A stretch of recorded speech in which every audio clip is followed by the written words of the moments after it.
Hello, everyone. This is Sean Smith, and you are tuned in to the Country Fried Outdoors Chasing Your Experience podcast. The podcast that will connect you to resources regionally and nationwide to engage them and you in open, honest discussions so that we can inspire the growth that you need to chase the experience you want.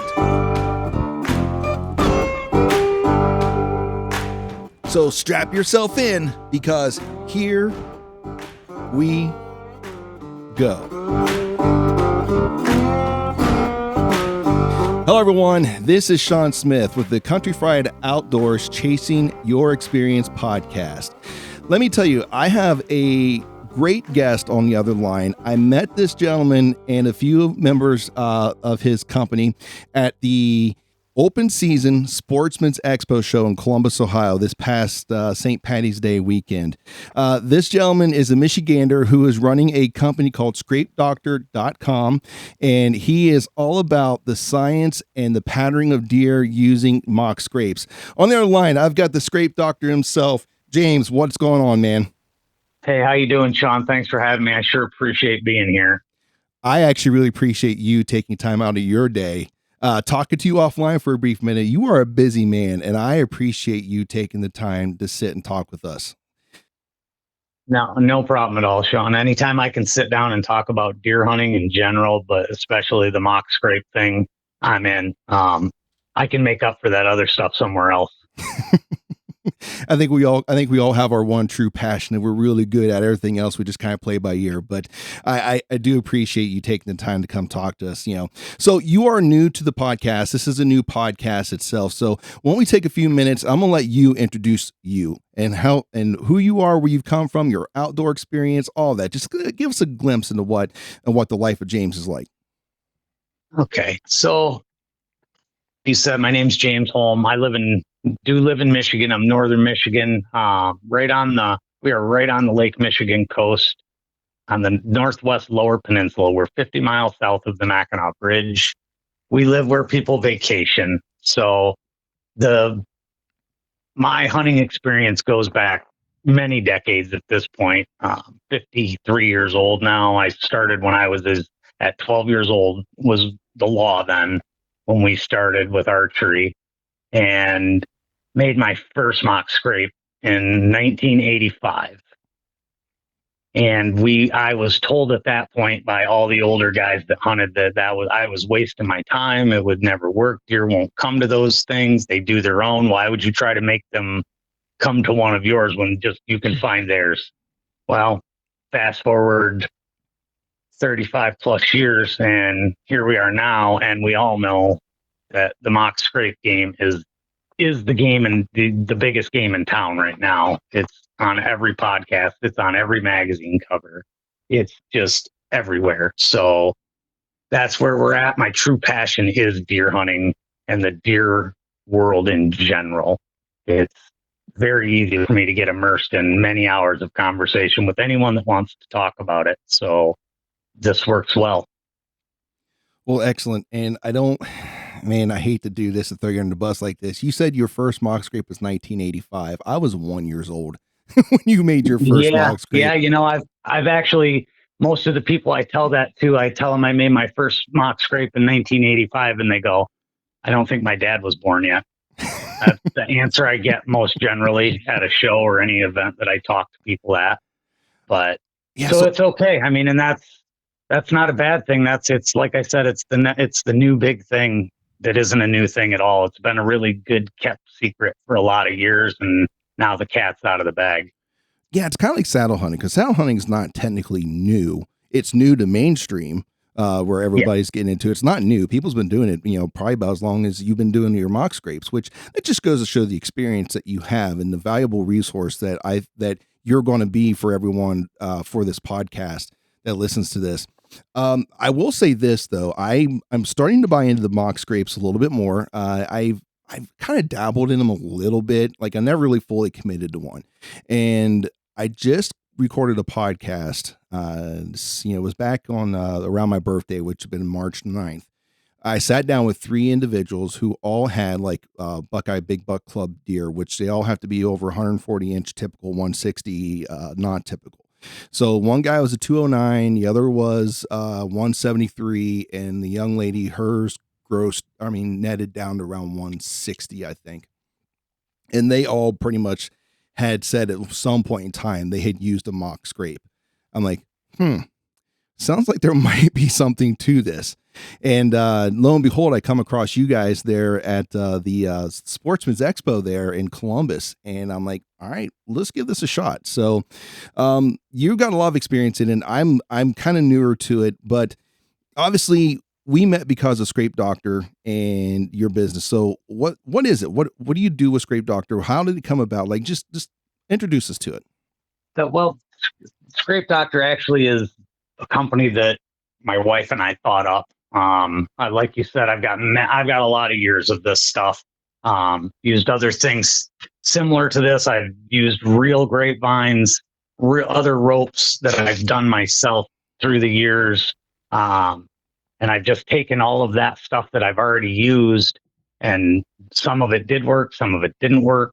And then that just kind of all culminated in the very first product that came out of this was the poison ivy. It was something that I came up with and built. I built one and showed it to my wife, and I said, look at this thing. I can't wait to show it to, and I said, I can't wait to show it to so-and-so. And she said, no, we're going to do this. This is ours. You're not showing that to anybody. This is yours. So that's how that one came about. And then the rest of the product line just kind of fell in place right behind it. And then obviously our synthetics, the Scrape Magic is phenomenal. As you can see how fast that stuff creates activity in your locations.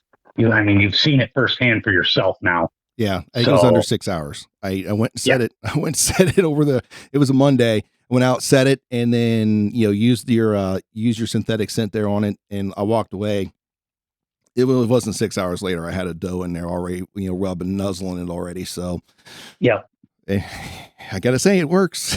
It works. Yeah. That's it, and Norm, that's generally what happens, and how it happens is, I tell people 24 hours for, but in reality, it's always sooner than that. It's rarely goes past that 24-hour mark before you get any interaction with it. And if you do, there's a reason. Something's gone wrong with the setup. It's too high. Something is, it's just something and we'll get into all of that too as we talk here. Yeah, absolutely. About proper setups and all of that. But yeah, so that's, as far as the company goes, that's how that happened. It's always since I was young, we all grew up chasing this dream. Everybody wants to be in the outdoor industry. Everybody wants to be that guy. And so I've also been chasing that dream my whole life. So when the opportunity came to grab onto the dream and ride it, I grabbed on with both hands and we're riding it. So that's basically in a nutshell how Scrape Doctor was born. And on that same note, today is, like I told you off air, our 1-year anniversary. Actually, we launched 1 year ago today. That's exciting for us. That is very exciting. And I'm glad to hear that you guys have been able to hit the ground running the way that you have.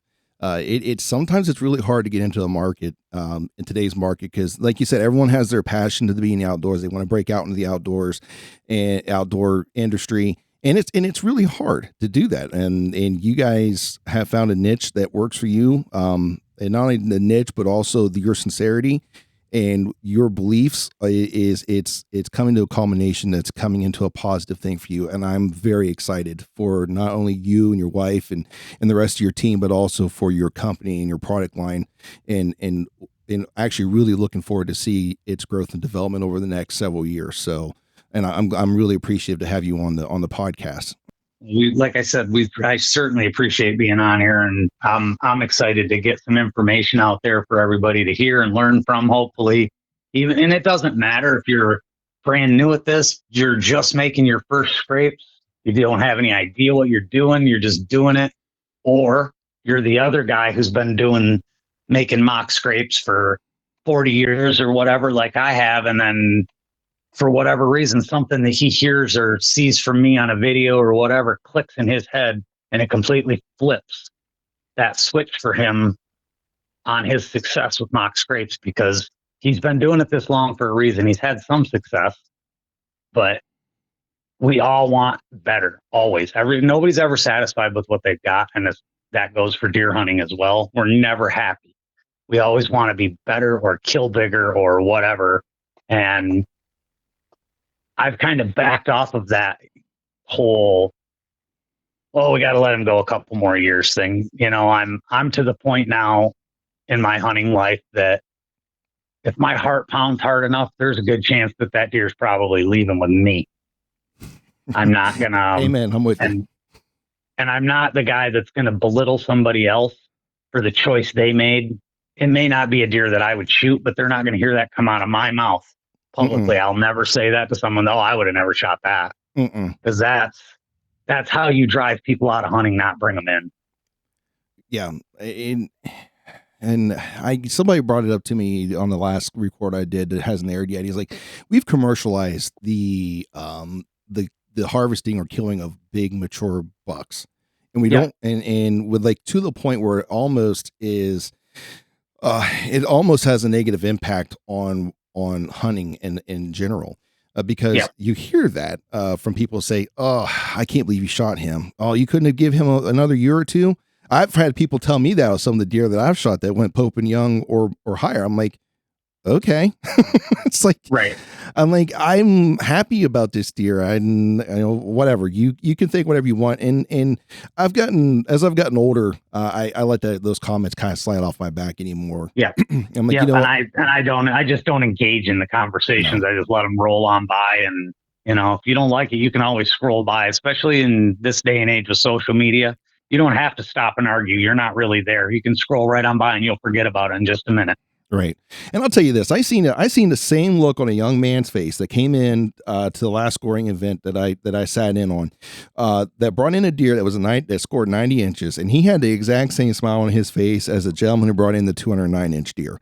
Like, that's what it's about. Like, are you happy? Like, and that's the experience that this young man wanted. And he's happy and he's proud of that. And I'll tell you this, I was happy of everyone there because no one shamed him, because that they're all very supportive of him and the deal that he brought in. That's the hunting culture. That's the hunting community that we need. That is what we need. And that's what it should be about. Absolutely. You're absolutely right. I always am. These guys that are, you should have let him go another year. You should have let him go 2 more years. Well, sometimes that doesn't do anything either.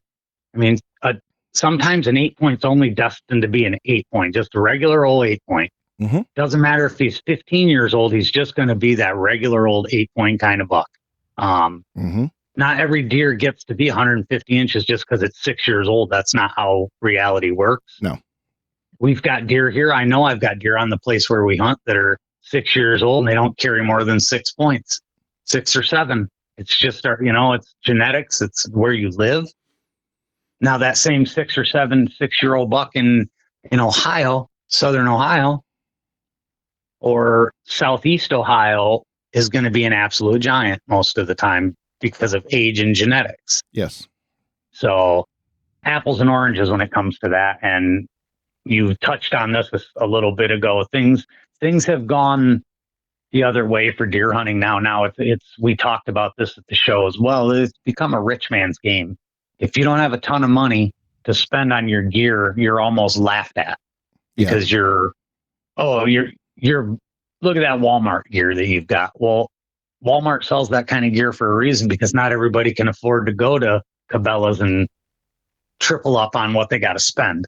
Yeah. Just because it came from Cabela's or it has a label on it or a name on it. I mean, guys got to do what guys got to do to get where they want to be. So that's true. The shaming is the part that really does bother me, I guess, now that we talk further about it. So that's where we wanted to be part of the solution of this, not part of the problem. That's why our price points are low enough for everybody to be able to afford to get into this mock scrape game.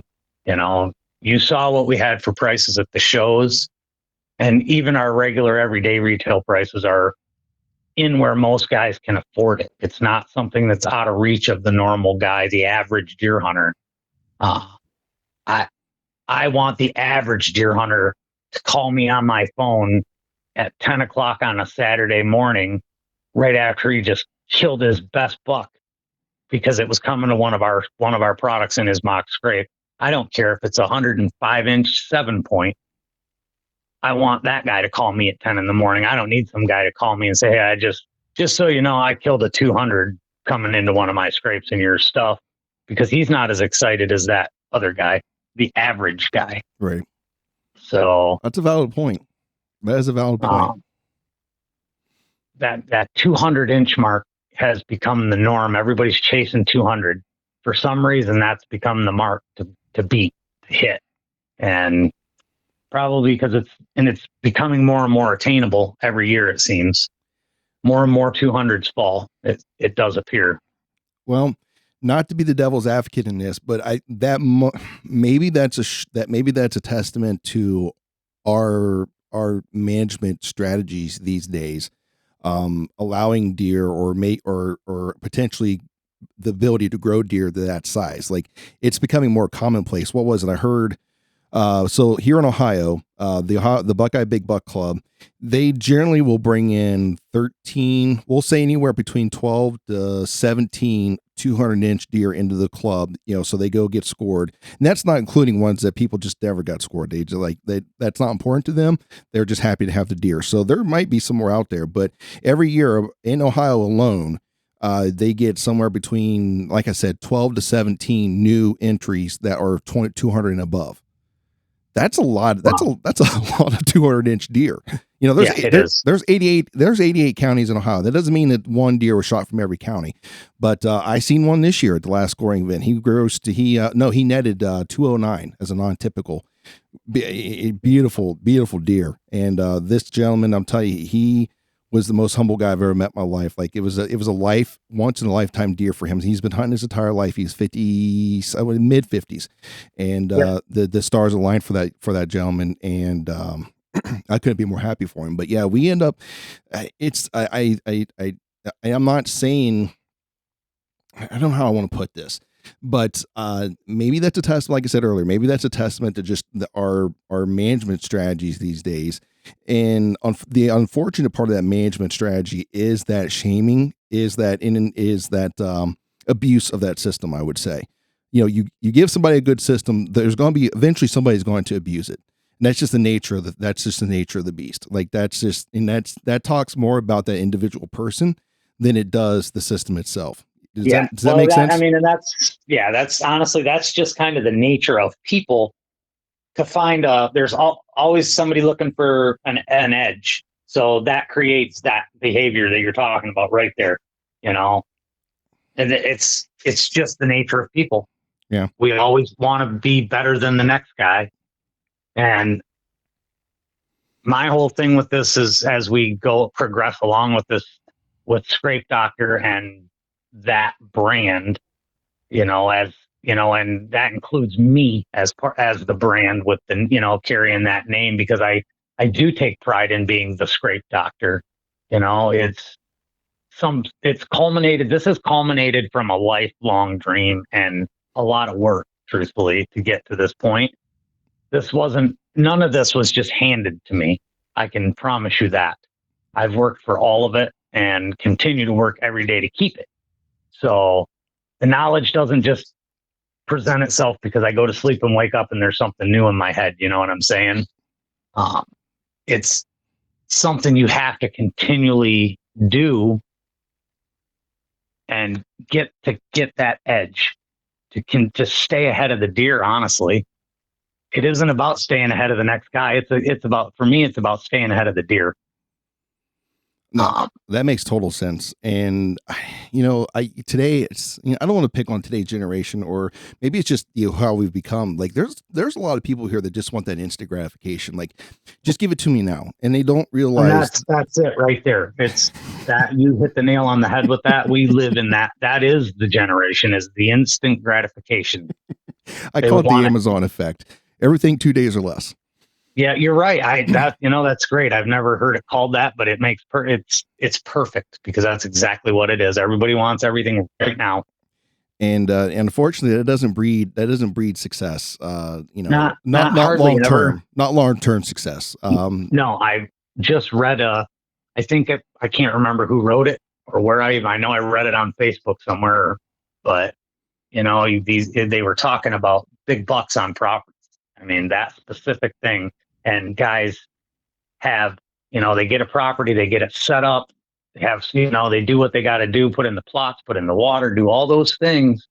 And then 3 years into it, all they're seeing is 3-year-olds, 2-year-olds, 3-year-olds, and they want to know why. Well, that's because you had 3 phenomenal years where you shot your big bucks. Those 3 years or 4 years, well, now you've shot all your deer. They're gone. Now you've got to wait. You're going to have 4 years of dry because now you have no shooter class bucks. So there's a downside to that whole management thing too. Yes. Because it doesn't stay good forever. No. So there's that got my mind going, So now what can we do to keep that from happening on a chunk of ground? So, and short of places like Michigan, it's real easy to shoot yourself out of deer because of the 2 tags, the 2 buck tags. Yeah.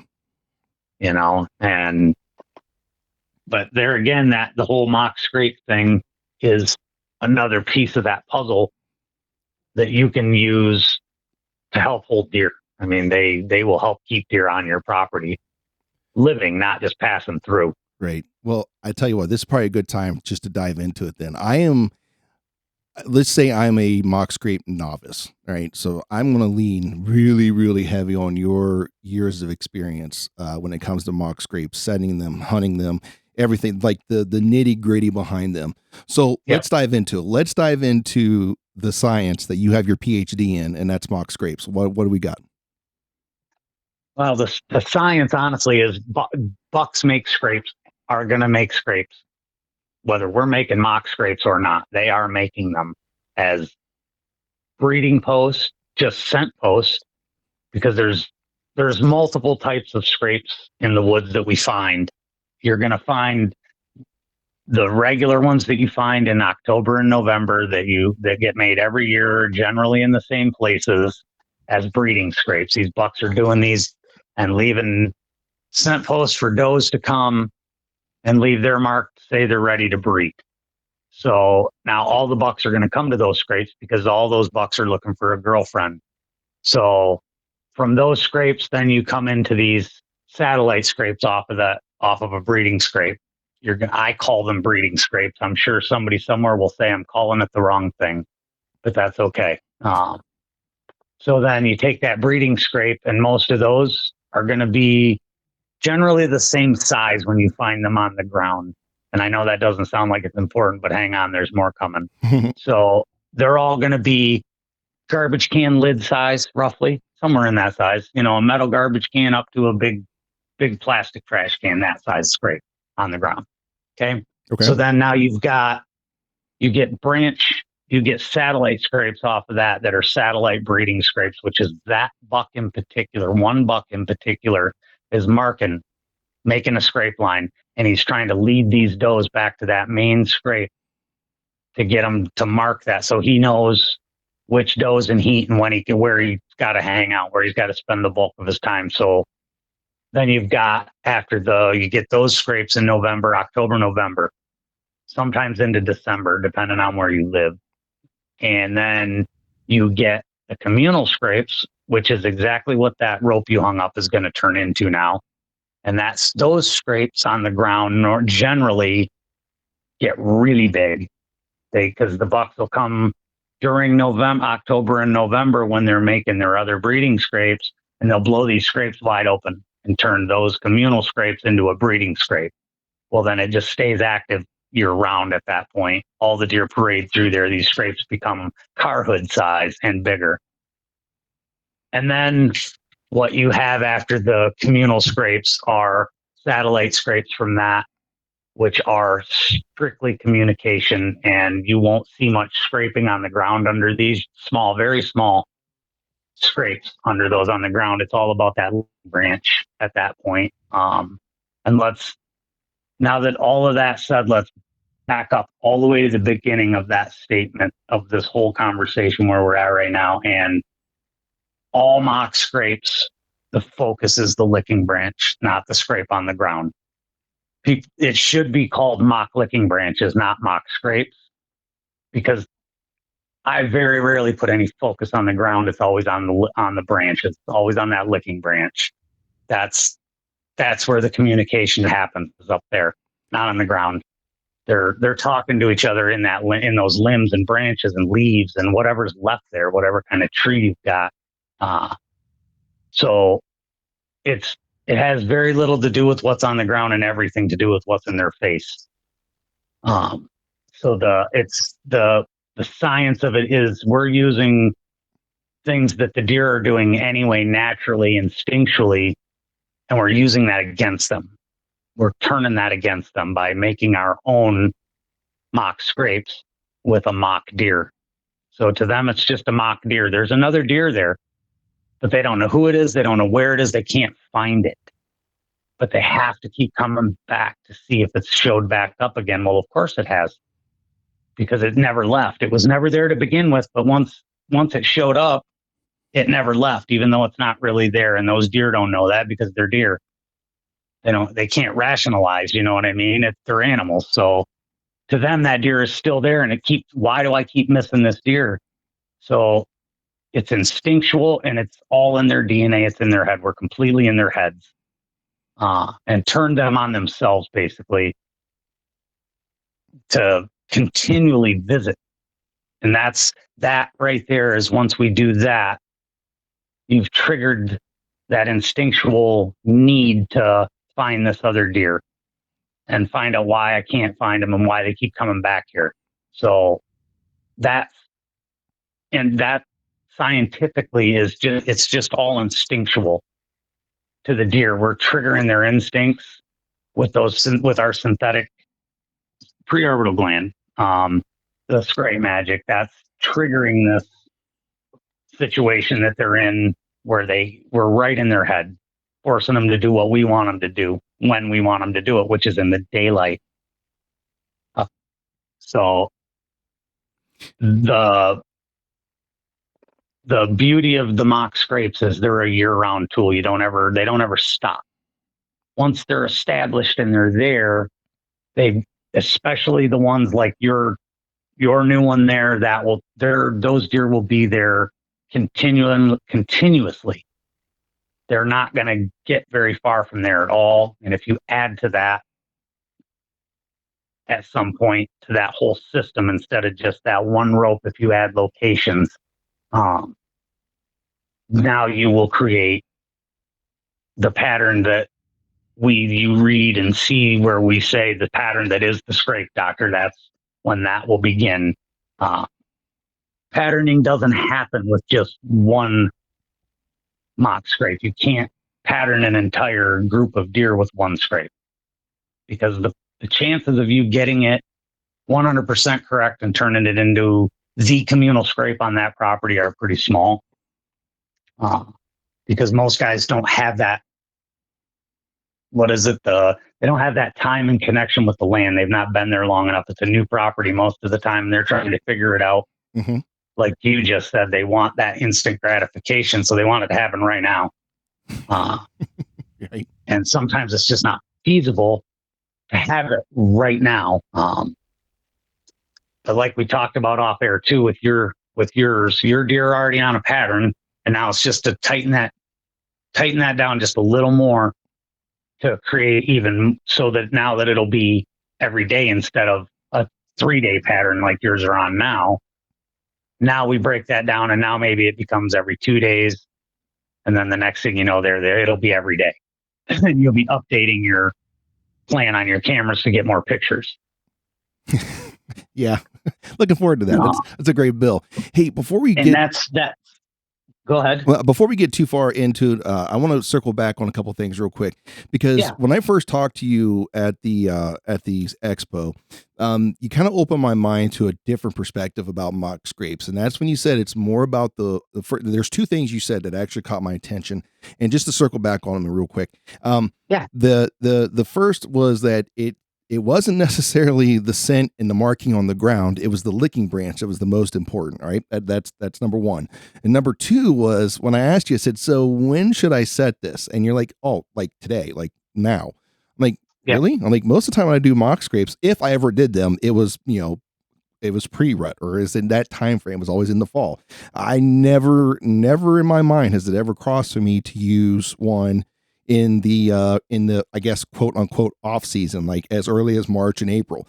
Yeah. So what is it about the licking branch? And I'm going to ask a couple questions just to dive in just a little bit deeper, and they're going to be focused on those 2 points. Okay. So the first one is, what is it that is about the licking branch compared to the pawing of the ground that is more the more focal point? The licking branch, as when you watch a deer work on that licking branch, they're rubbing their preorbital gland in there. They're rubbing their whole face in the branches and on the little twigs and stuff that are there in the leaves. Depending on the time of the year, if there's foliage there still, they're rubbing in that, and their whole head is in that bush or in that tree or on that licking branch or whatever the case may be, on your vine, rope, whatever's hanging there. And they're depositing scent the entire time. Their forehead gland is there. Their preorbital gland is there. They're chewing on stuff. So pawing at the ground, unless they come up and pee in that scrape, the only thing they've done is placed interdigital gland in there from pawing at the scrape. Mm-hmm. And that also is another calling card to say, hey, this is so-and-so. Bill was here. So when Donna comes along and smells Bill, she'll be like, oh, Bill was here. I'm leaving. I'm not hanging around that guy, or whatever the case may be. So without urine and interdigital in that scrape, it's basically just fresh dirt torn up underneath the scrape. And that's the only reason when I open a mock scrape that I do that is, like I told you at the show, I kick a spot as big as my boot is all I open up. And that includes in October and November when I make scrapes that are for that time of the year, for the rut and all of that. I still start very small and let the deer naturally expand them, because if a deer comes along and you've got a scrape in, say, mid-November that wasn't there the day before, and now you go in and you blow a scrape in there as half as big as your Buick, well, that's super unnatural for them. That's way too big. You know what I'm saying? It's too much on that one. So the licking branch is the focus, because that's where all the communication happens, is up there. That's where that height is where things carry the best on the air. So any scent that's in that licking branch is now nose level with a deer blowing across on your air currents and stuff. So the ground, if it blows along the ground, okay, well, if they don't have their head down, it's blowing across their feet most generally. So I don't focus on the scrape. I don't until, I start really, if I'm going to do anything to the scrape on the ground, which is very rare, October, middle of October through the second week of November. When our rifle season opens here on the 15th of November, I've already stopped messing around with the actual scrape itself and have focused fully 100% on the licking branches again. So that's, as far as the licking branch and why it's as important as it is, that's why, because that's where all the communication happens, is right there. And that makes total sense. And I'm glad that you are able to dive into that a little bit more and explain that, because that was one of the things I'm like, really? Because most of the products I've got is like, here's, kick a hole and spray this in and it'll be good. I'm like, okay. And that's what I did. And I don't remember, outside of maybe like the drippers that exist out there, that they say, well, maybe let it drip down across a branch as it's working down the ground. Most of the time, it's focusing on putting scent in that dirt patch you just kicked up. So that's kind of that's kind of a little bit off the center of what my generalized knowledge. Like if you would have told me that, or someone would ask me that question prior to me talking to you, I said, yeah, you kick a hole in the dirt, you go through, either use a twig, use a stick, something, make a dirt patch in the forest floor there, and then spray some scent in it, and then maybe try to have it underneath of a branch that they could use as a licking branch, and then let them do it. Like, okay, that's what would have been my generalized result or response to that question. Someone asked me how to do a mock scrape prior to talking to you. It has now changed on how I would approach that. So thank you for opening my eyes towards that. And I'm definitely going to focus my attention more. And honestly, it looks like that's working because I've got a lot of them now in the photos that I'm getting and that I've sent to you or shared on our Instagram post. That's what they're doing. Like I'm yet to see one actually like pawing at the ground. They're all like, and you won't probably until in that location, truthfully, if it goes the way I'm guessing that it probably will, probably somewhere around August, early to mid-August, you'll start to see some deer pawing around in there a little bit. It won't be any big giant rut activity. You're not going to catch any big, huge bucks in there scraping like he's making a scrape looking for someone to beat on. It won't be like that. It'll most likely be does and button bucks that'll do it first. You'll see them first do it. Mm-hmm. And I honestly get more excited when I see a big mature doe walk into one of these licking branches and she's the first deer to start pawing at the ground and working a scrape, because that tells my brain that, oh, now I can go. It's time for me to flip my switch and do what I do that time of the year. I can start doing that now and not be afraid that I'm going to be too early or too late. So the deer tell you, if you pay attention to your cameras and use them for more than just looking for antlers, the deer will tell you what they want when they want it. And then you can adapt. And then now they're going to get what I want when I want it. That's what the cameras are teaching me to do, is force those deer to do what I want when I want them to do it, not the other way around. Guys fall into this trap of, well, my deer all went nocturnal. There's nothing I can do. I don't know what I'm even going to do. Well, pull them out of that. Whatever happened to make them go nocturnal, do something different to make them not nocturnal anymore. Simple as that. Truly, it is. Way overthinking these deer, guys are, including myself. I do it to myself. I'm guilty. I see things I do a lot of camera looking and picture looking, and the bulk of it's not even my own property. It's other people's properties that I get pictures sent to me from. And that's where I learn, is that kind of thing right there. You can't just assume that because it's happening on like your cameras. I guarantee I could learn something from your cameras and will, to put on another property somewhere else of my own or someone else's and get huge results with it. And because that kind of stuff is universal, it goes across the board. Deer behavior is deer behavior. Individual deer behave in individual ways, but as a whole, deer react to things the same way most places, most of the time. So that's, in my opinion, that's why the results with the Scrape Magic and some of our other products has been what it is because deer behave the same way just about everywhere you go for most of the time and most of the season. They all behave the same. They all react the same. And that's, I do believe, why we're having the success we're having, is we've figured that pattern out and figured out how to trick their mind, if you will. So yeah, no, it makes sense. And the other thing you said, like I said, the part 2 of that was starting a mock scrape early in the season. And I know it sounds like you have a couple of different distinguishing marks or distinguishing like phases that you do mock scrapes, or different types. Like you have your, and I'm not quoting exactly what you said, but you do have your kind of like your preseason scrapes. Then you kind of have your rut scrapes, like, but you had mentioned that to start it early. And like I said earlier, like I've never started a mock scrape unless it was right around rut. Like I've never done it before.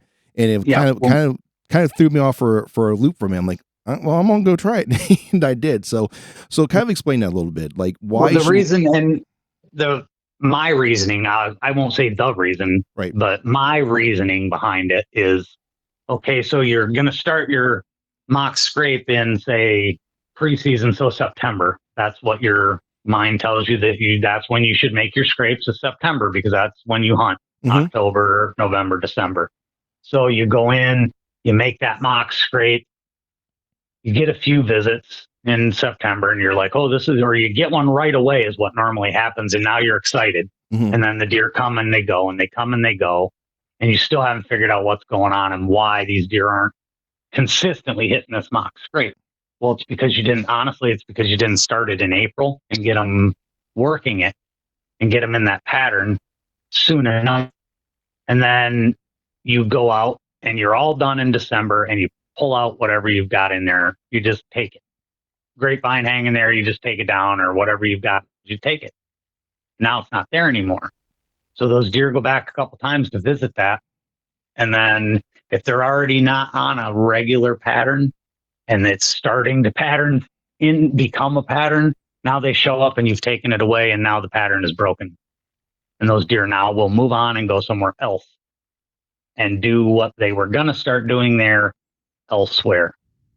So you've taken away the reason for them to be there and you've broken your own pattern that you've created. So if you started in now, April, and it's in the woods and you spray some scrape magic on your rope and 2 days later, here's some deer on it. Great. 2 more days go by, here's some more deer. Well, now it's July. Now there's deer on it every day at different times of the day, all day long. Here comes August.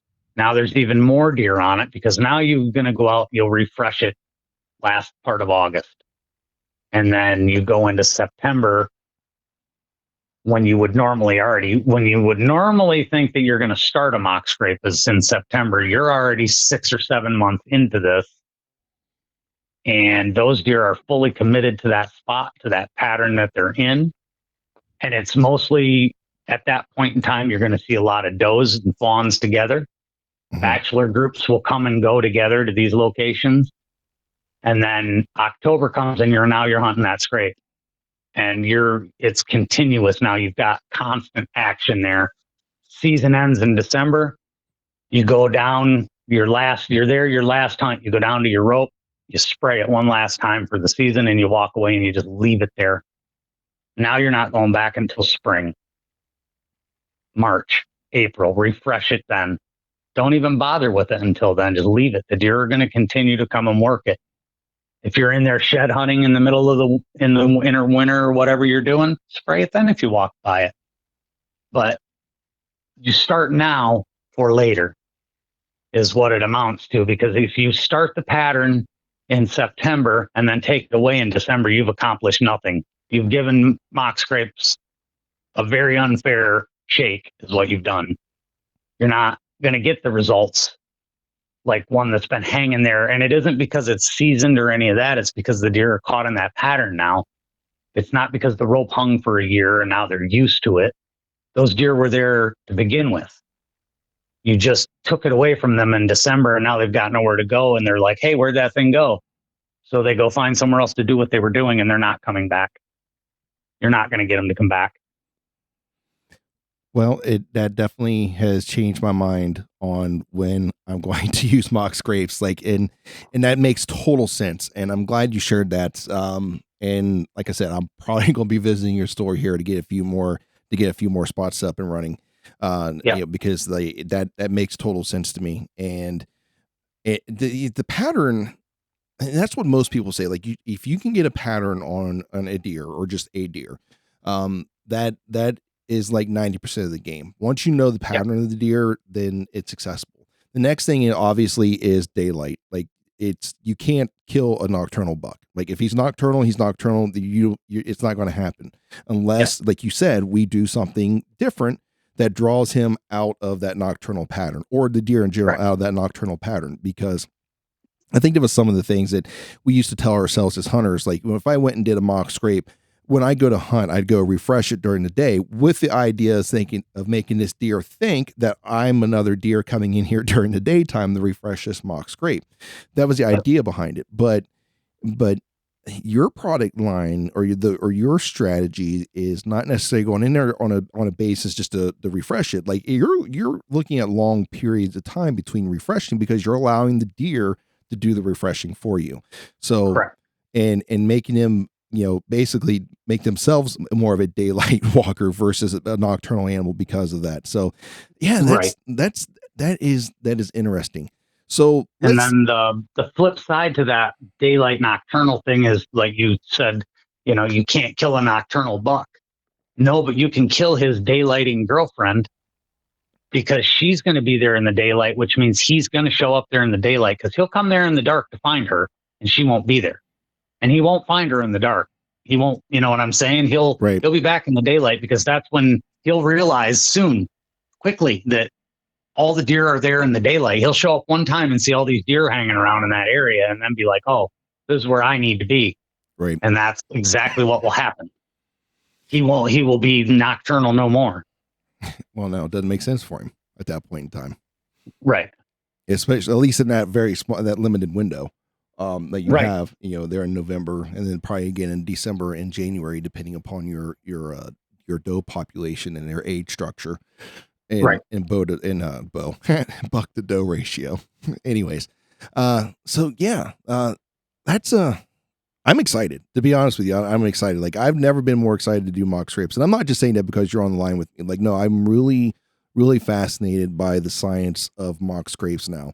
I've got 3 accounts I know from that I talked to people that said, yeah, we did mock scrapes, and we've done it all, and we were able to pattern this deer, and that's why we were successful.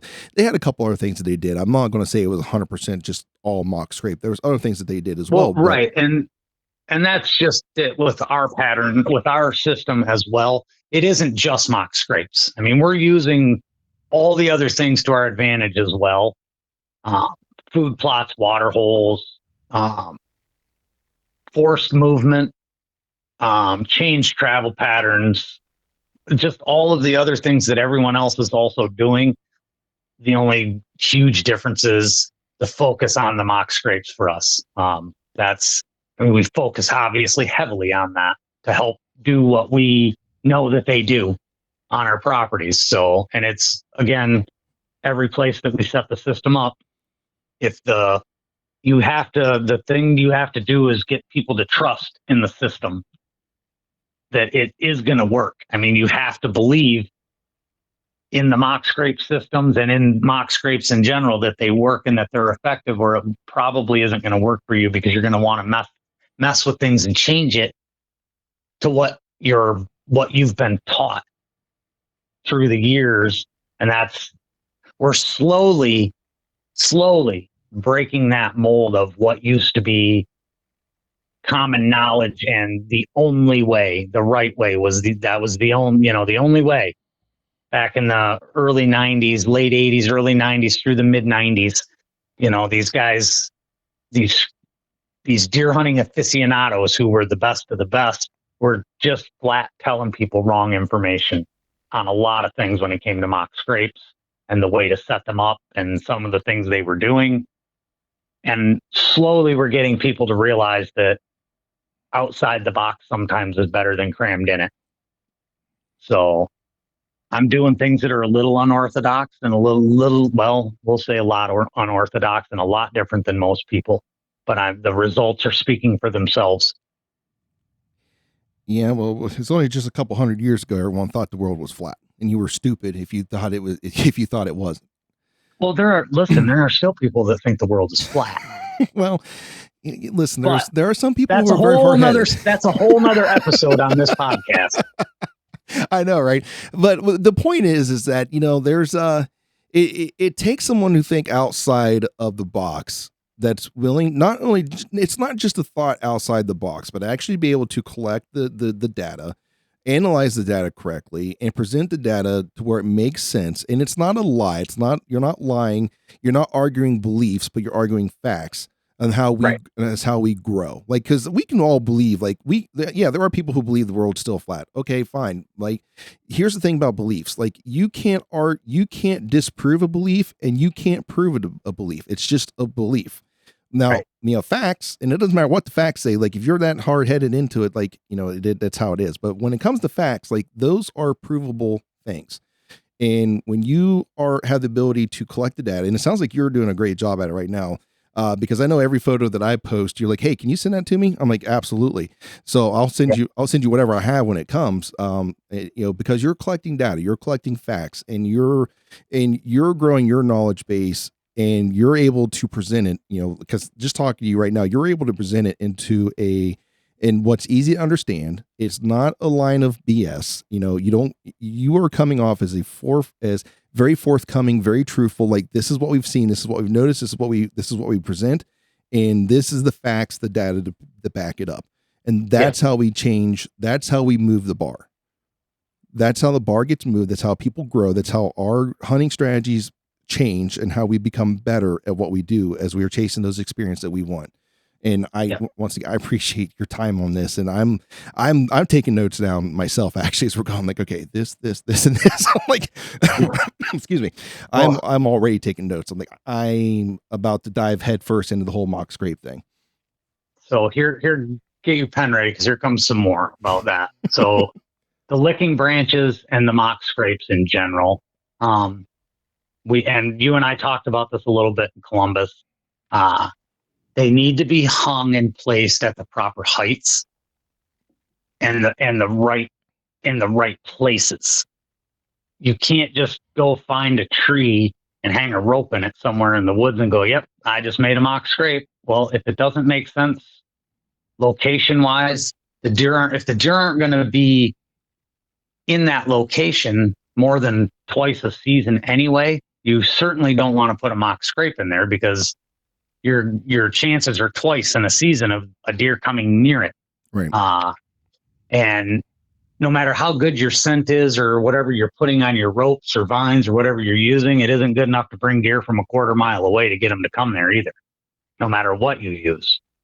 So you have to be in proximity of where deer live anyway, or it just isn't going to work, period. So that being said, so you're in a spot where, I found a mock scrape 25 yards over that up, or I found a regular scrape, a fresh scrape right over there, 20 yards away. And look, I just stumbled upon this apple tree out here in the woods. I think I'll make a mock scrape under the apple tree. That makes perfect sense, because that deer may come there to look for an apple that's fallen or whatever, and now there's a scrape there. If you think he's not going to hit it, or she's not going to hit that licking branch, think again, because they just found one down the way, and now there's a stranger just made another one up by that apple tree. Now we got to go see that every day. Well, now you've created a successful mock scrape.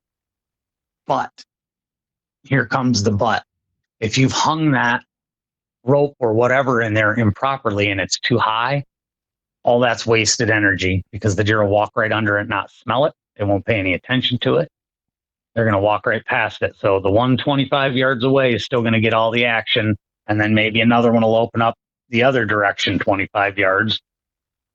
When in reality, you have the dot to connect it all right there. You just need to lower your expectations along with your ropes, because they're too high.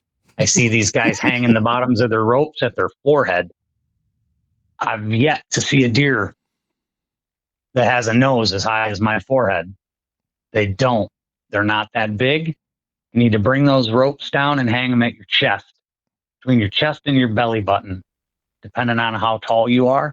Mm-hmm. My recommendation is always chest height for anybody that's of normal height. Anybody under 6'3", somewhere right at your chest is the right height for the bottom of the ropes. Yeah. Who was the big guy that was with you there at the? That's the show? Adam. Yeah, he's very tall. So I tell him everything goes to your belly button and below. That was funny. It's like unless you're him, and then it's belly button. I'm like, oh, makes Yeah. sense. Makes sense. Yeah. Well, and some guys, even some guys that are not in that 6'4", 5" category, some guys are real tall from their on their torsos. So it makes the ropes come up higher when it's like that. And if you hang the poison ivy, for instance, at your waist, like I recommend guys do, even mature deer walk into those and their nose in. It's right at eye level, the bottom of that is. So to hang it any higher than that gets these deer, you've seen it in videos and pictures before, these deer go up on their hind feet into the trees and things. Well, what they're doing is looking for a licking branch up there because they've broken everything else off and they can't reach anything else. So they go up on their hind feet trying to break a branch off that'll hang down above that scrape. So what happens is when there's nothing there anymore, they get frustrated, they abandon that scrape and they go where they can reach something to make a new one. So now here comes Sean with his just a rope squared. Wham, he hangs it in there, and now that rope's hanging down below, right at that buck's eye level. And he comes back again and he goes, oh my, look at that, what is that over there? And then he can smell it. Who is that? And now you've got him. It's truly is that simple. It's down in his face, low enough where he can see it, smell it on the currents, and he's going to walk right to it because the first thing he does is visualize it. Mm-hmm. And then he smells it because he's downwind of it. And he's already scent checking that scrape to see if somebody's been there. Well, there has been you. And he smells that scrape magic and he's in and he's hooked. He's there forever until you do something to change that. So that's why. Yep, that's exactly it right there. Hopefully it's an arrow. Right. And I tell guys, and I'm looking at the my notes here from you and how we hunt the scrapes. I have on the property that I hunt right now, it's 34 acres, I do believe, hundreds of scrapes on it. And I only actually hunt over 2 of them. I only sit and actively watch 2 of those scrapes from a place that I can hunt. One's out of a ladder stand, and the other one is a rifle blind that I can see a poison ivy at about 180 yards in an apple tree. So I hunt the pathways and the travel corridors coming to and from those scrapes. Again, back to that pattern thing. If you've got the pattern down and you've got these deer caught in that pattern, then you know what time they'll pass by. You just got to do the math is all. It's pretty basic. You just back up 15 minutes or forward 15 minutes, whatever the case may be. The scrape activity and the travel activity becomes laughably predictable sometimes with these deer. You can set your watch to some of these groups of deer that we have right now on camera and not be late for work. So that's what I tell guys to do is hunt the approach or the exit of the scrapes, because if the deer are actively working scrapes, then they're not standing still generally. They're moving around all the time. And you're wanting them to stop, obviously. So if they're walking a travel corridor to a scrape, you can get them to stop with a little bleat or whatever. But that's how I like to do it. Is I don't like to hunt directly over the top of my scrapes, but that again that's my style. That's what I do. I just prefer to hunt those deer as they're coming and going, because they're already, if they're leaving, they're on their way to another scrape. They're coming to another setup or going to another setup. And if they're coming into it, I'll get them before they get there. Generally, I'll get them, I'm far enough ahead where they're focused on that and not on anything else. So they're headed to it. So they're focused on getting to that scrape to do what they got to do. They're not focused on the surrounding area. So that's how I hunt them. No, and that makes perfect sense, because it's already got my wheels turning, because in my mind, I already have like a pattern developed or not a pattern, but I have an idea where I want my sites to be at this one property. And I've got some prior knowledge of this property that I know there's a pinch point that bucks that are going to use here when, October, November hits. I know they're going to be there, and they're there every year. And it's not a high travel area, but it is used by the bucks as they're moving through, to different bedding areas of does.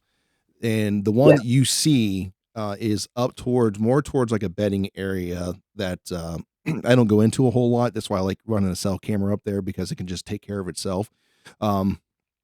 It's kind of up around that area, and so the next one I want to move a little bit further down, and it's gonna be down into a valley where this pinch point is. Basically, it's like a creek crossing. It's like a natural land bridge. It's weird how this worked out in this little valley. But like I said, the bucks travel that to get between these two bedding areas.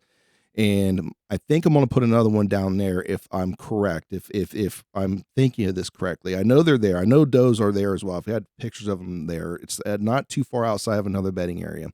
But the idea of it is that I'm not going to sit on either one of those 2 points themselves. I'm going to actually find that connecting point between the two, and that's where I'm going to set myself up at once I see the pattern has developed that is beneficial for that specific animal. If there is a specific one I decide to go after, or there's a few that I can choose from. Does that make sense? Oh, it makes perfect sense. Yeah. I mean, and it's you're already going to set that up in the system already. I'm visualizing what you're going to do in there, and it's sounding very much like what I would do. So either side of that one that you've got established now, is what you're going to want to do. Like you said, towards bedding, you can get one there. A lot of these scrapes, when you make mock scrapes like this, you don't even see them. You know what I mean? The bulk of them you don't even see. You never see a deer in them unless you've got a camera on it. Right. So you're already planning in the right direction. So, well, good. Sounds like your plan is going to work. I hope so. It's more than hope. I think it's putting together a pretty good puzzle. Because I'll send you. I don't know if I still have them or not, because it's weird how that. Anyways, that's a whole nother conversation. But anyways, I know deer run that. Well, we've ran cameras there before, and I know that the bucks eventually start cruising that area in between those two bedding areas. And if I could start that process a little bit early, because I know they'll eventually start hitting that, it will probably help. I know it's going to help, and I look forward to it. And I've also heard that about like running like mineral sites, feeders, things like that. Like a lot of people like don't actually sit on the feeder itself. Don't actually sit on this itself. Like sit on the travel corridor to get there. Yeah. And and I've tried to do that in the past, and it's been pretty successful. And I like to saddle hunt, so I don't really have an established set somewhere. So that does help me, because I can sit somewhere and like, oh, that's not the path he's actually taking, and then I can fine tune that. The next day I go out there. So right, correct. Well, yeah, that way you're hunting out of the saddles is just another thing where guys can, like you just said, fine tune. You watch your cameras. Well, if he's not showing up at the right time, you know that he's coming from this direction, so you got to be ahead of him by 10 minutes. So is all that really amounts to. And sometimes these scrapes will get them to move sooner and more is what it amounts to. Yeah. Yeah, I'm looking forward to it. I mean, like I said, I'm actually going to dive it. Like our conversation today has definitely cemented that, but talking to you at the expo has really got my mind going towards this mock scrape idea. And I'm really going to focus more on it this year compared to, I'll still use my normal tips and tricks and stuff I've normally done, but like, I'm really going to focus a little bit more on those mock scrapes. Just to build my own knowledge base to help me grow a little bit as a hunter. And it sounds like from what I'm getting from everyone else's experiences and the facts and observations that they've had, including yours, is that this is a vital part of the puzzle pieces that to put together, or at least a vital piece of the puzzle to bring that whole picture into whole. So I'm really looking kind of forward to that. I really am. Right. Yep. There's the whole, you get into the whole back to the licking branch and the scrape on the ground thing. you will see and hear there are guys that are steadfast that you don't even bother making a scrape until October. You're wasting your time. Well, they're wrong, period. But they're steadfast in that belief that, and that's all it is a belief. We just talked about that. And the only way to get deer to interact with scrapes is to use urine. And again, they're wrong. They're just wrong because I use that never. I don't use it ever. I haven't used urine in a scrape in I can't tell you how many years now. And if I do, it's my own always. You know, I've heard that. Who is that? Jeff, what's his name? Does a whitetail habitat solutions. Jeff Sturgis. Yep, I've heard him say that before too, and I've actually started to do that.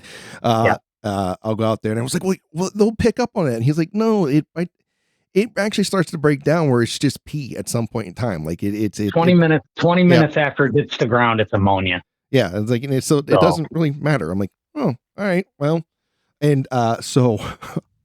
Funny story, and this is a tangent. So the largest buck I've shot to date, he didn't score the largest, but he was a big deer. I went in with the saddle to go hunt, and it was a youth season here in Ohio, so it was November 19th, and it was cold that morning. And I went out there, I had some coffee with me, and I'm like, you know what? I've been drinking coffee. Before I climb up this tree, I better go pee, right? So I walk off about 10, 15 yards from my tree, and I'm peeing, and I just get done, and I'm finished up, right? And I hear a scurrying behind me, and I kind of turn off to my left a little bit behind my shoulder, and I see this fattest fox squirrel I've ever seen in my life running, basically bounding up the trail. I'm like, huh. Well, it's no sooner than I realized that what this fox squirrel is running from is that buck. He's on the ground. I'm on the ground. And I'm 10, 15 yards from my bow. I just got done peeing on the ground. Just got done like urinating, like dumping an entire like pot of coffee that I've drunk onto the ground. I'm like, oh. But long story short is that I was able to get back to my tree on the ground wearing blaze orange with my bow and shot that deer under 20 yards. So nice. So I get it. Like, guys are really worried about peeing. Like, oh, you can't pee in the woods. The deer will smell. They don't. Honestly, they really don't care. Well, where do they think the deer pee? I mean, does the bear crap in the woods? Guess what? Deer pee in the woods too. So right, and that's deer. And the thing with that is deer pee 24 hours a day, 365 days a year, not just in November. Yeah. Everybody. It's like a children's book. Everybody pees. Yeah, you're right. So yeah, and I just again, back to that whole outside the box thing is where this kind of just goes to, doing it my own way through a lot of trial and error for a lot of years to get to where we are now. So, and that part of that trial and error was eliminating the use of urine, honestly, because all it does is cause you to have to buy more stuff, carry more stuff. And that's why we only have the one scent, the one synthetic. It's unnecessary for us to have anything other than what we have. It will do everything. It's an all-in-one deal. All right, well, I think this is a good time to talk about the product line, because you've mentioned already like about the right height, and the thing about your product line, and I'm not going to steal your thunder, but I would say it this much: you guys have different products based upon like lengths. Like, you have a short rope, you have a medium rope, you have a long rope, and then you have the what you guys you call it the stick, the poison ivy. Oh, yeah, well, the one you stick in the ground. Is that called the stick? Yeah, that's the stick. That's the stick. Okay. So I'm not going to steal your thunder. I'm going to let you kind of explain those, but it makes but it does make sense about, different heights on how we can get to the right set. So tell us, what is the product line? What do we got? So we'll start with the stick. We'll start there. Like I said before, that one, that came about. It's exactly the same thing as our poison ivy. That one came about because guys were wanting something that didn't maybe have a trees where they had hanging things wasn't a viable option for them. Things are too high or things are just too low. Simple as that. That happens too, where there's just too much down low and they can't clean it out enough for them to make it feasible for them. So we decided to do the stick. And the beauty of that is you're getting the same usefulness of the ropes, the combination of the ropes and the vines, but now you can take it out into your food plot in front of your blind, under your tree stand, and you can place them at known distances for yardage markers. The deer will come to them to get them to stop.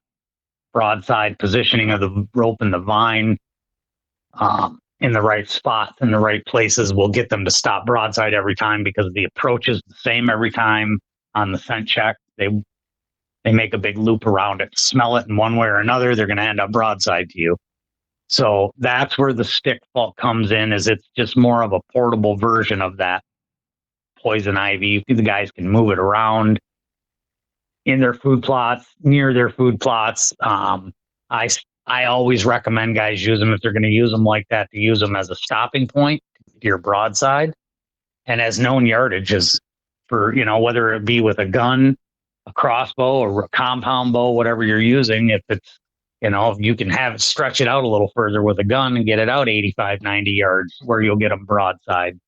The poison ivy, same deal. You're just hanging that now. It's got a wire loop on the hang end, on the branch end of it, to hang on the branches. I recommend that you clip a branch, slide the loop over, zip tie it to that, stiffen it up.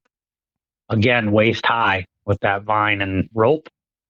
And then that one is the longest of the hangers. And then we go to the Just a Rope Squared, which is the brand new one that we just released in February. And then our Just a Rope is, like you said, the short one. Well, the short rope really comes into its own in places like fruit trees and things that have a little lower overhang canopy. The squared might be a little taller. You might have space a little higher where you just can't, that little rope's just not long enough. Guys asked for something a little longer, so we gave it to them. And we added that little snippet of vine in the end to give those deer somewhere to rub that preorbital, because it wasn't quite enough resistance there, I didn't think. So I added that vine for them, because the short one's very stiff on it, all on its own, and gives them a place to rub at and push on to deposit that preorbital. Our Scrape Magic is a synthetic preorbital gland with some other things in there to create instinctual behavior that the deer are already going to do. We are just triggering it sooner, more often, and longer. All those things that are happening are instinctual. That should happen, but we're just making it happen sooner, for longer, and more consistently. And truthfully, in a nutshell, that's it about the product line. It's all basic stuff. That's why the names are what they are. It's just a rope. It is a stick. It's the stick. The poison ivy one was a little different. That one got its name because it used to have some leaves on it that were poison ivy leaves, and we stopped using those because they were artificial and the deer were eating them, and I didn't want them to, so I stopped using them. So that, in a nutshell, is the product line. And it's about where we're at. There's not much more can be said about it. It's basic. It's affordable. It's effective. So with all of that said, I mean, it truly is. I'm sure you've read it in the things that we post. It's the most effective, most affordable system on the market today. We're priding ourselves in the American made thing. It's all American made. All the components are American made. So we're excited about that part, that we can bring that to everybody affordably. Right. And I think that's a good point you make right there. Because you guys handcraft these, right? You make, am I correct there? Yeah. They're all made by hand, one at a time. Yep. Right. So they're handcrafted and they're American made. And I don't want to throw people under the bus by saying this, but there's a difference between using American made as an excuse to jack your prices up versus American made and still affordable. And you guys are American made and affordable. And I'm not going to name companies, but there are a few that exist out there that are American made and their prices are jacked up. Because it's American made. And I'm not trying to crap on the American. I get it. I'm not trying to crap on the American worker. Listen, that's not what I'm saying. What I'm saying is that you guys are American made and it's affordable for the consumers. Yeah. You know, I don't have to take a second mortgage on my property or a second mortgage to afford your product. I can be Yeah. the average American worker and still afford your product Correct. You know, and without if breaking the bank in right. in multiple of your products, in multiple of them, not just one. Yeah. Yeah. So And I it's thank you for that. First and foremost, keeping it here stateside and also not jacking the prices up because of that. So I appreciate that. As an average hunter, I appreciate that, and I hope other people do as well. yeah. And that's, you know, and we really, that's one of our biggest goals is to be able to keep everybody able to reach, to be able to attain the success that we're getting with this stuff by keeping it affordable, like we've been talking about. You know, I want a high school kid that wants to deer hunt and try his hand at this stuff to go, oh wow, I'm going to buy that because it's not $75 or $55 or whatever. You know, it's holy cow, is that all that costs? Really? I hear that all the time. That's all you're charging? Yep, that's it, man. Yeah, and You know, on the downside to that is the shipping costs in this industry, in any industry, are terrible. So that's one place where we don't have the control. And unfortunately, there's, you know, but that's the downside to this business that we're in with direct sell like this. But we offer, as you saw at the show, phenomenal prices for guys. You do. If they're going to come to a show that we're going to be at, you know, if they don't want to order online, you know what I'm saying? It's this year, the show appearances are going to be very limited, but that's because of my health conditions. But well, yeah, either way, I think it's I'll go on the limb and say that it's worth the investment to go with you guys in your product line.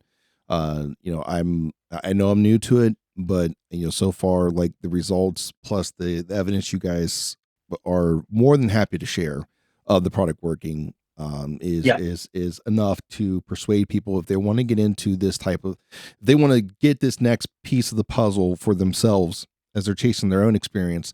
Like I try it. Just get out there and try it. Because I know like I said, I'm going to be going online here probably sometime this month and ordering a few more, because there's a few more sites that I want to prep.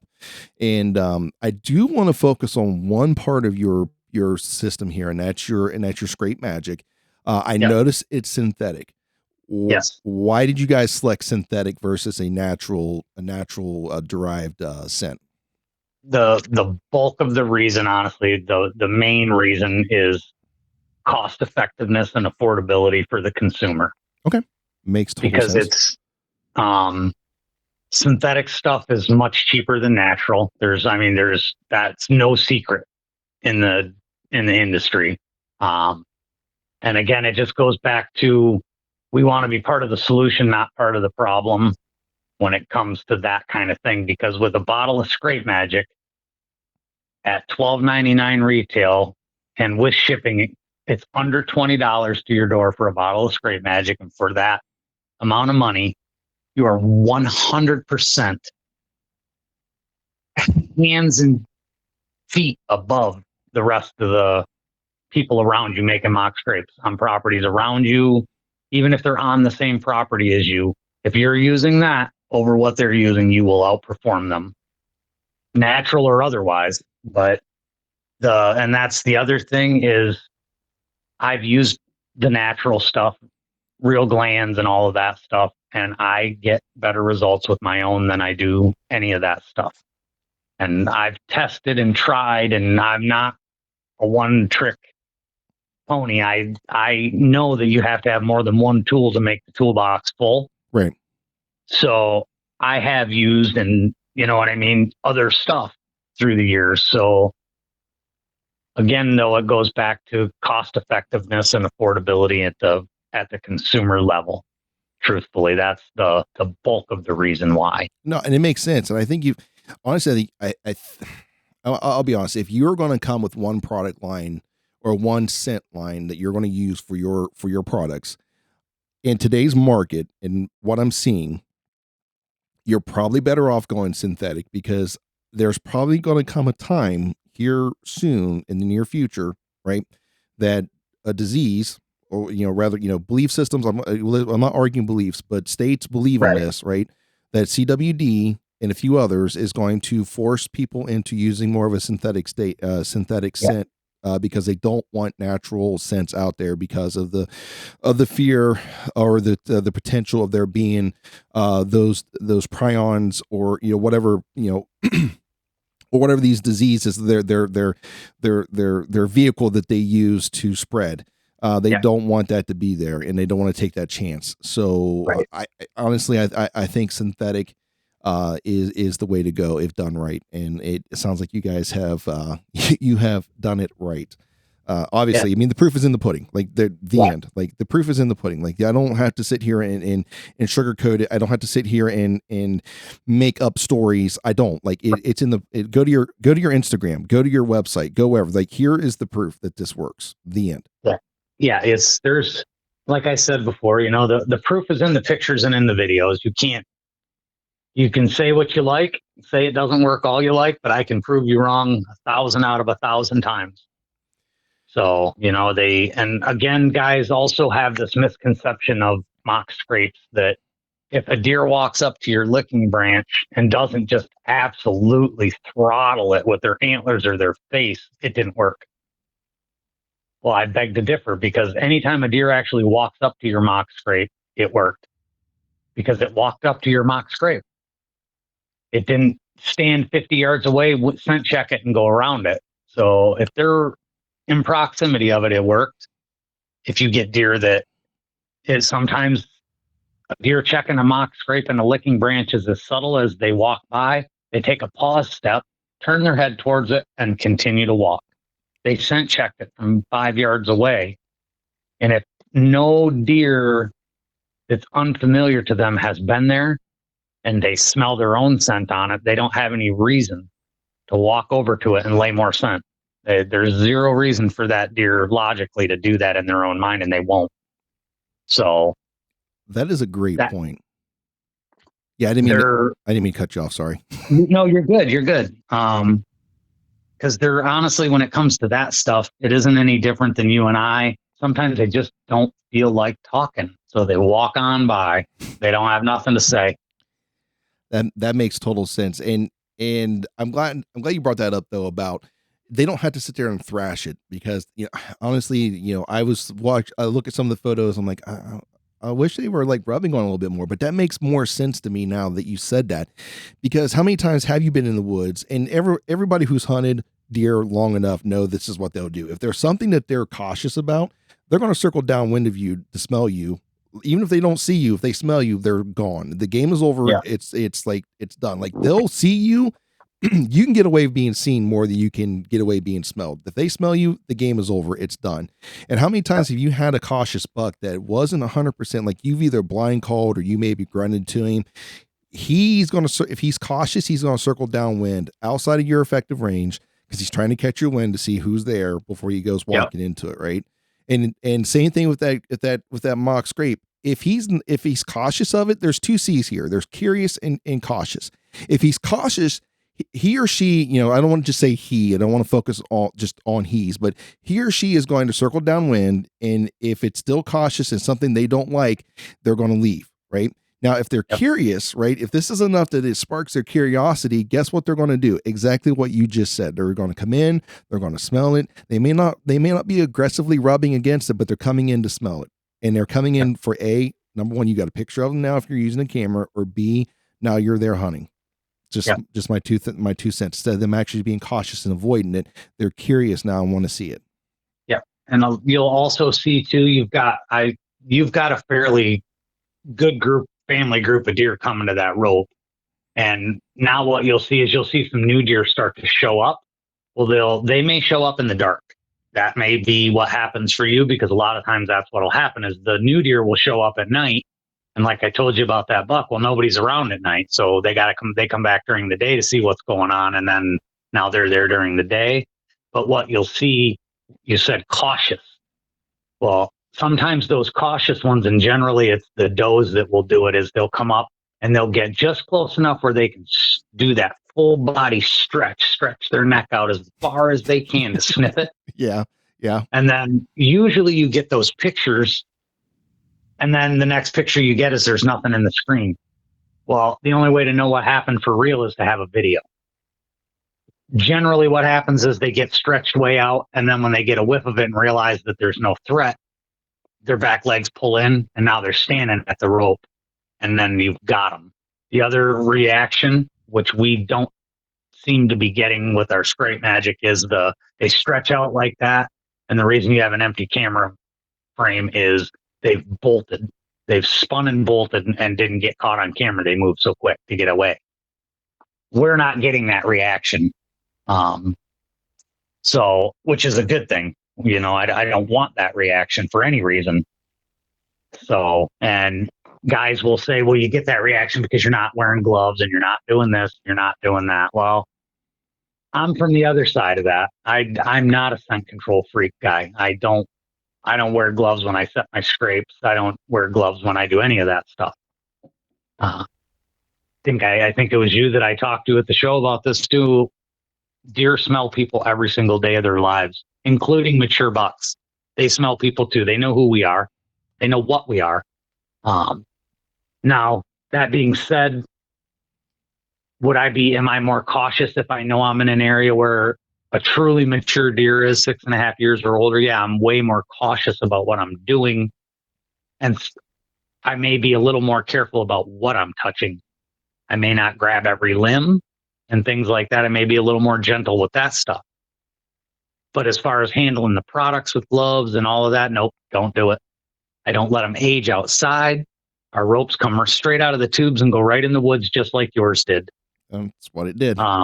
Yep, it did. And you see what happened. 6 hours later, there was a deer standing there. So, and the 2 days after that or a day after that, you had a whole bunch of deer there. So, and I don't know if you wore gloves or not when you hung it up. Nope, I didn't. Right. Because it doesn't matter, honestly. I know if somebody, just the wrong person hears me say it doesn't matter, they're going to lose their mind and say, oh, it matters. Because mature bucks. That's the mindset I'm truly trying to overcome. Not the bulk of the hunting population isn't after a mature buck. They wouldn't know one if it walked in front of them. You know what I mean? It's just a giant buck to them, great big deer, so they shot it. Biggest buck they've ever seen. Generally, that's the buck they say weighs 250 pounds, and it truly weighs about 180. Yeah. So yeah, that's, you know, the synthetic thing, like you said, that, and it does, because it's, with it being synthetic too, it's way more controlled. It all smells the same. Right. If you're using natural stuff, did it all come from the same deer? What happened to that deer? How did it get, what happened to it to get the natural stuff from it? Was it loaded with adrenaline at death? I mean, how'd they collect it? How was it handled before it was collected? There's a lot of variables that go into that natural stuff that could create issues down the road. So, and not only that, synthetic stuff doesn't break down and degrade like natural will. It's 100% shelf stable. Yeah, that's going to be one of my questions. I was going to ask you, because I asked you at the show, but I was going to ask you again on the podcast. Because that was one of my concerns. Like, well, how long is this? Like, if I buy a bottle of this, how long is it good for? You're like, forever. As long as you keep it out of the sun, forever. Yeah, keep it just like everything else. You keep it out of the direct sunlight, and it's good. Keep it in your backpack or wherever you keep your hunting stuff. Yep, and that's pretty much where it is right now. It's in my little preseason pack I take with me when I go out and do all my preseason work and stuff. So yep. And that's back to the product line. We now, we're offering packages as well of poison ivy and a bottle of scrape magic. Each of the ropes with a bottle of scrape, everything with a bottle. We had guys asking, well, do you sell it with the scent? Well, we hadn't been doing that because we're already affordable enough. I didn't figure that it was necessary, but people asked for it. So now they've been added to the website. They're on there as well. Yeah, I've seen that. So, that's, and then you saw the multi-packs of scrape magic. Those have gone very well. Guys like to buy stuff like that in multiples instead of just singles. and I get it, more bang for your buck. I understand. So that's the reason for those. And we are working on the apparel stuff. Hats will be coming real. Getting ready to do a pre-sale on those. We're going to pre-sell some hats and get those going. Had quite a bit of interest recently. So that stuff will all be coming as well. Yeah, get your brand out there. Absolutely. Yeah, for sure. Absolutely. And things like this help, obviously, too. These podcasts and anything that we can do like that. Gives you a chance to kind of discuss not just what you do, but why you do it and how. And that's more important. Like, do you know anything about Simon Sinek? I don't. So Simon Sinek is a cultural anthropologist by trait, or by design. He's more of a sociologist, and he does a speech or a talk about start with why. And his big thing is like, people don't buy what you do, they buy why you do it.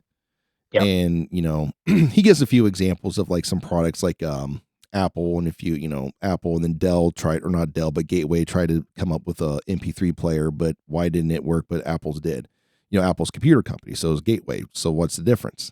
It's because people buy what Apple does. They drive behavior, and so like this gives you an opportunity to give your why and why you guys do the things that you do, and people buy that. Like, it drives behavior. Like, people agree with you. People, regardless, like they're like there's other mock scrape companies that exist out there, but absolutely, what separates you from them is your why and why you do the things that you do, and that's what's gonna. And I believe that's what helps you in your field. So.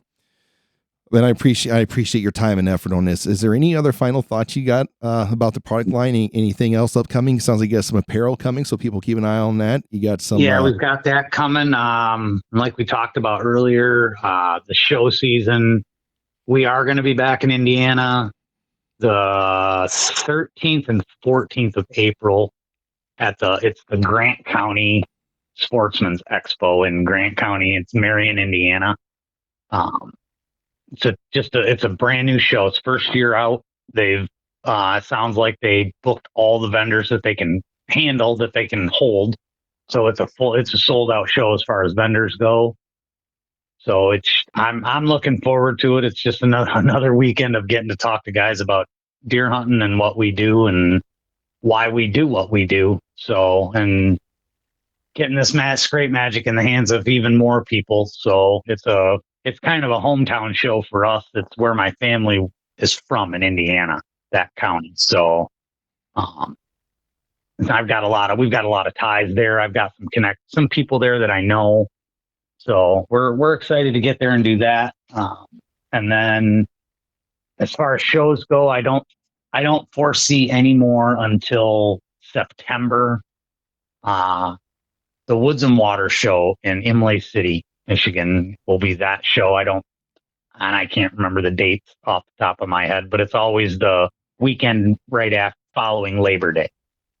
So that's where we'll be, at least for now. That's the only two that I'm aware of that we'll be doing the rest of this season. Like I said, because of health issues with me, we're just not going to be able to do it. So, and so if people want to get these super good prices, them are the places to get them, or those when we're at a show.